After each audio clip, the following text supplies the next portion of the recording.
અંકલેશ્વર તાલુકા કક્ષાની તિરંગા યાત્રા ગરખોલ પાટિયાથી અંડાણા સુધી યોજાઈ હતી, જ્યારે અંકલેશ્વર શહેરમાં EN જીનવાલા હાઈસ્કૂલથી ભરૂચી નાકા સુધી તિરંગા યાત્રા નીકળી હતી। આ યાત્રા રાજ્યના જળસંપત્તિ મંત્રી ઈશ્વરસિંહ પટેલની અધ્યક્ષતામાં યોજાઈ હતી। અંકલેશ્વરની યાત્રામાં પ્રાંત અધિકારી ભવદીપસિંહ જાડેજા, મામલતદાર રાજન વસાવા, જિલ્લા ભાજપ પ્રમુખ પ્રકાશ મોદી, મહામંત્રી પરેશ પટેલ અને શહેર ભાજપ પ્રમુખ ધર્મેન્દ્ર પુષ્કરના સહિતના આગેવાનો અને અધિકારીઓ ઉપસ્થિત રહ્યા હતા। હાસોડ તાલુકા મથક ખાતે પણ તિરંગા યાત્રાનું આયોજન થયું હતું। આ યાત્રા મામલતદાર કચેરીથી શરૂ થઈ કાકાબા હોસ્પિટલ થઈને હાસોડ સર્કલ ખાતે પૂર્ણ થઈ હતી। આ યાત્રામાં પણ મોટી સંખ્યામાં નગરજનો જોડાયા હતા।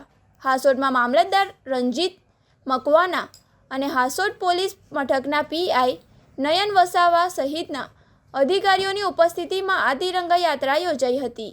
રાષ્ટ્રીય પર્વ પૂર્વે યોજાયેલી આ ઉજવણીમાં રાષ્ટ્રભાવના જોવા મળી હતી।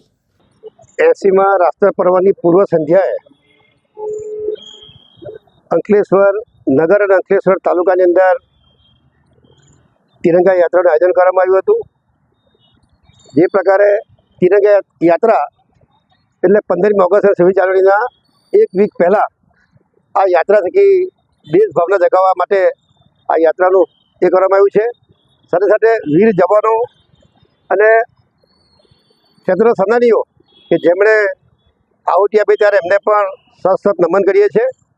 આજે અહીંયા અંકલેશ્વર શહેર અને તાલુકાની અંદર મોટી સંખ્યાની અંદર ભાઈઓ ઉપસ્થિત થઈ એક પદયાત્રા જીનવાલા સ્કૂલથી અહીંયા જવાહર બાગ સુધી કરવામાં આવી અને અહીંયા ભારત માતા સરદાર વલ્લભભાઈ પટેલ, પૂજ્ય ગાંધીજી એમને ફૂલહાર કરીને આજે અહીંયા રેલીનું સમાપન કરવામાં ત્યારે આ રેલીની અંદર અમારા ભરૂચ જિલ્લાના પ્રભારી એવા શ્રી પરાક્રમસિંહ જાડેજા, જિલ્લા ભાજપના પ્રમુખ શ્રી પ્રકાશભાઈ, મહામંત્રીશ્રીઓ અને તમામ કાર્યકર્તાઓ હાજર રહીને આ યાત્રા શાંતિપૂર્વક કરી છે।